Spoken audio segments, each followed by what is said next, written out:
ምሽቱን አዳዲስ መረጃዎች ተሰምተዋል። የትራምፕ የጤና ሁኔታ በአሜሪካ መነጋገሪያ ሆኗል። የዓለማችን ውድ ተጫዋች ክሪስቲያኖ ሮናልዶ ቤተሰቡን ይዞ ሀገሪቱን ለቆ መውጣቱ ተዘግቧል።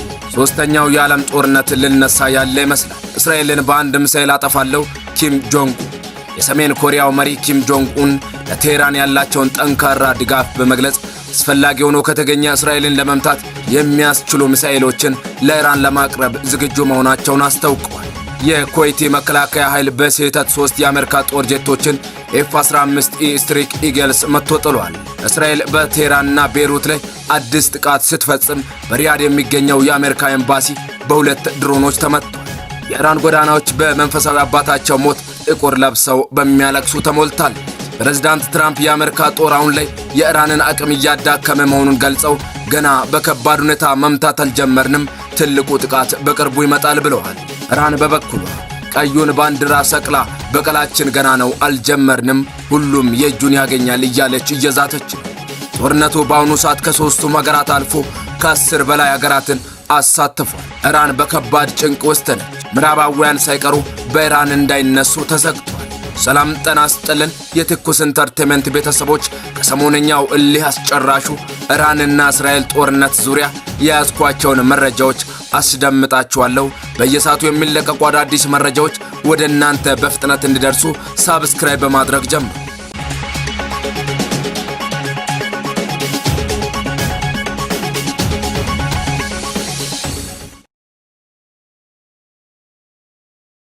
በቅድሚያም እስራኤልን በአንድ ሚሳኤል አጠፋለሁ ኪም ጆንግ ኡን። የሰሜን ኮሪያ መሪ ኪም ጆንግ ኡን ለቴህራን ያላቸውን ጠንካራ ድጋፍ በመግለጽ አስፈላጊ ሆኖ ከተገኘ እስራኤልን ለመምታት የሚያስችሉ ሚሳኤሎችን ለኢራን ለማቅረብ ዝግጁ መሆናቸውን አስታውቀዋል። መሪው በሰጡት እጅግ አስደንጋጭ መግለጫ እስራኤልን ከዓለም ካርታ ላይ ለማጥፋት አንድ ሚሳኤል ብቻ በቂ ነው በማለት ፒዮንግያንግን የባለስቲክና የኒውክሌር አቅም ለዓለም አሳስበዋል። ይህ የሰሜን ኮሪያ መግለጫ የወጣው አሜሪካና እስራኤል በኢራን ላይ የከፈቱት ኦፕሬሽን ኤፒክ ፉር በተፋፋመበትና የኢራኑ መሪ አያቶላ አሊ ካሜኒ መገደላቸው በተረጋገጠበት ወቅት ነው።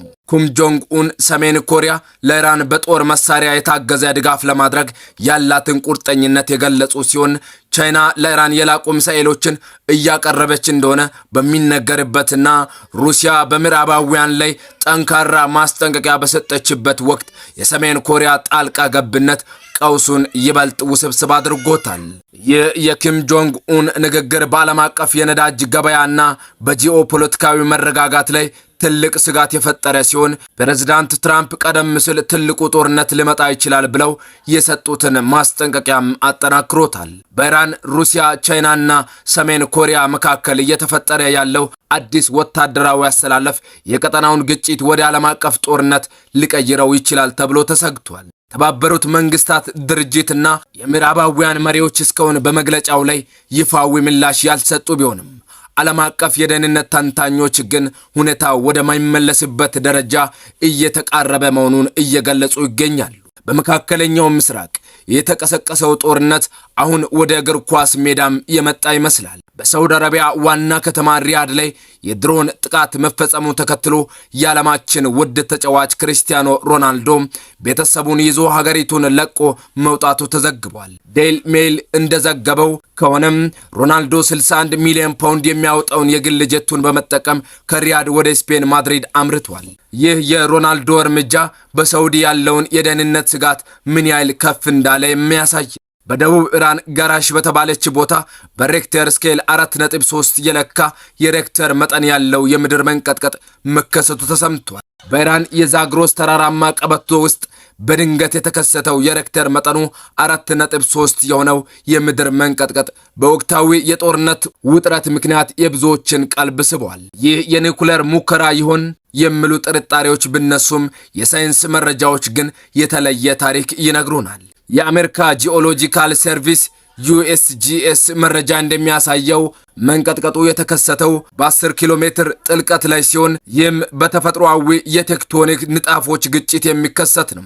የክትትል መሳሪያዎች የሞገድ መልክን ሲመረምሩ መንቀጥቀጡ የተፈጠረ መሆኑን የሚያረጋግጡ ጠንካራ የኤስና ፒ ሞገዶችን አሳይቷል። የኒውክሌር ፍንዳታ ቢሆን ኖሮ ሞገዱ የተለየ የኤስ ሞገድ የሌለው ይሆን ነበር። ባጭሩ በምድር ውስጥ የተፈጠረው ግጭት እንጂ ምንም አይነት የኒውክሌር ሙከራ ወይም የሰው ሰራሽ ፍንዳታ እንዳልሆነ ሳይንሳዊ መረጃዎች አረጋግጠዋል። እስካሁን በደረሰው መንቀጥቀጥም ምንም አይነት ጉዳት አልደረሰም። በኢራንና በአሜሪካ እስራኤል ጥምረት መካከል ያለው ጦርነት ለአራተኛ ቀን ቀጥሏል። በአሜሪካ በእስራኤልና በኢራን መካከል የተቀሰቀሰው መጠነ ሰፊ ጦርነት አራተኛ ቀኑን በያዘበት በአሁኑ ወቅት ግጭቱ ወደ መላው መካከለኛ ምስራቅ እየተስፋፋ መሆኑን የሚጠቁሙ አሳሳቢ ክስተቶች እየተመዘገቡ ይገኛሉ። የአየር ድብደባና የድሮን ጥቃቶች እስራኤል በቴህራንና በቤይሩት በሚገኙ የወታደራዊ ኢላማዎች ላይ አዲስና መጠነ ሰፊ የአየር ድብደባ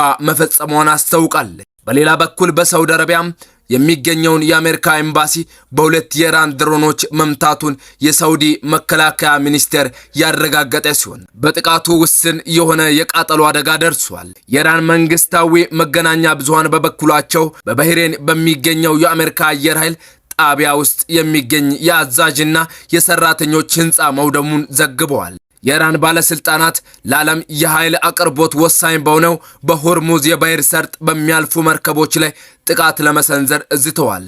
በዚህ መስመር ለማረፍ በሚሞክር ማንኛውም መርከብ ላይ እሳት እንለኩሳለን ሲሉ አንድ ከፍተኛ የኢራን ባለስልጣን ማስጠንቀቂያ ሰጥተዋል።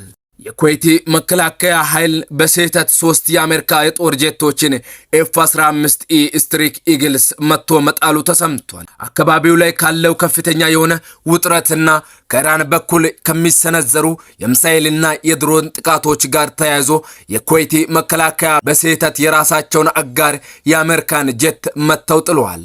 በሶስቱም ጄቶች ውስጥ የነበሩ 6 የአየር ኃይል አባላት ፓይለቶችና ረዳቶቻቸው በሰላም ፓራሹት ተጠቅመው መውረዳቸውንና በሕይወት መትረፋቸውን የአሜሪካ ወታደራዊ እዝ አረጋግጧል። ቴህራን ከአሜሪካና እስራኤል ጥቃት በኋላ 3ኛ ቀን በቀጥታ ጥቃት ላይ ነች። የአሜሪካና የእስራኤል ኃይሎች በኢራን ላይ የጀመሩት ጦርነት የኢራን ከፍተኛ መሪ አያቶላ አሊ ካሜኒ ከተገደሉት 3 ቀናት በኋላ ቴህራን እንደገና በአየር ጥቃት እየተመታች ነው። ገና በከባድ ሁኔታ መምታት አልጀመርንም፣ ትልቁ ጥቃት በቅርቡ ይመጣል ይላሉ ትራምፕ። የአሜሪካው ፕሬዝዳንት ዶናልድ ትራምፕ ከሲኤንኤን ጋር ቆይታ አድርገው ነበር። በዚህም በኢራን ላይ የሚሰነዘረው ታላቁ ማዕበል ገና መሆኑን በቅርቡ እንደሚጀምር ገልጸዋል። ፕሬዝዳንት ትራምፕ የአሜሪካ ጦር አሁን ላይ የኢራንን አቅም እያዳከመ መሆኑን ገልጸው ገና በከባድ ሁኔታ መምታት አልጀመርንም፣ ትልቁ ጥቃት በቅርቡ ይመጣል ብለዋል። ጦርነቱ ለረጅም ጊዜ እንዲወስድ እንደማይፈልጉና ቀደም ሲል 4 ሳምንታት ይፈጃል ብለው አስበው እንደነበር ገልጸው አሁን ግን ከታቀደው ጊዜ ቀድመው ለመጨረስ እየተንቀሳቀሱ መሆኑን ተናግረዋል። ፕሬዝዳንቱ በጦርነቱ ትልቅ አስገራሚ ነገር ያሉት የኢራን ጥቃት ያረፈባቸው የቀጠናው አገራት የተባበሩት አረብ ኤምሬትስ፣ ኳታር፣ ኩዌት፣ ባህሬን፣ ዮርዳኖስ በጦርነቱ ውስጥ በንቃት ለመሳተፍ መወሰናቸውን ነው። በጣም በጥቂቱ ይሳተፋሉ ብለን ጠብቀን ነበር፣ አሁን ግን በከፍተኛ ሁኔታ ለመሳተፍ ወስነዋል ብለዋል። ትራምፕ ከኒውዮርክ ፖስት ጋር ባደረጉት ቆይታ ደግሞ አስፈላጊ ሆኖ ከተገኘ የአሜሪካን ምድር ጦር ወደ ኢራን ለመላክ ያላቸውን እድል እንደማይዘጉት አረጋግጠዋል። የዶናልድ ትራምፕ የጤና ሁኔታ በአሜሪካ መነጋገሪያ ሆኗል። የአሜሪካ ፕሬዝዳንት ዶናልድ ትራምፕ ትላንትና በዋይት ሃውስ በተከናወነ ስነ ስርዓት ላይ በአንገታቸው ላይ በሚታይ የቆዳ መላጥና ያልተለመደ የቆዳ ቀለም ለውጥ ምክንያት በማህበራዊ ሚዲያ ላይ ከፍተኛ ውይይትና የጤና ስጋት ቀስቅሰዋል። ፕሬዝዳንቱ የሜዳል ኦፍ ኦነር ሽልማት በሰጡበት ወቅት በአንገታቸው ላይ ቀይ ቆዳ መላጥ በግልጽ ይታይ ነበር። የዋይት ሃውስ ሐኪም ዶክተር ሾን ባርባቤላ ፕሬዝዳንቱ በሐኪም የታዘዘላቸውን የተለመደ የቆዳ በሽታ መከላከያ ክሬም ባንገታቸው ቀኝ በኩል እየተቀቡ ነው። ይህ መቅላትና መላጥም ለተወሰኑ ሳምንታት ሊቆይ ይችላል ሲሉ ማብራሪያ ሰጥተዋል። የ79 ዓመቱ የዕድሜ ባለጸጋና የታላቁ ሀገር መሪ ሁኔታው የማሳከክ ስሜት እየፈጠረባቸው እንደሆነና ሰው ፊት ለማከክ መገደዳቸው እንዳሳፈራቸው ተገልጿል። በአሜሪካና በእስራኤል በተቀናጀ ሁኔታ የተጀመረው ጦርነት ሰኞ ዕለት ወደ መካከለኛው ምስራቅ ተስፋፍቶ የዓለም ኢኮኖሚ ወደ ከባድ ችግር ሊገባ እንደሚችል ስጋት አስከትሏል።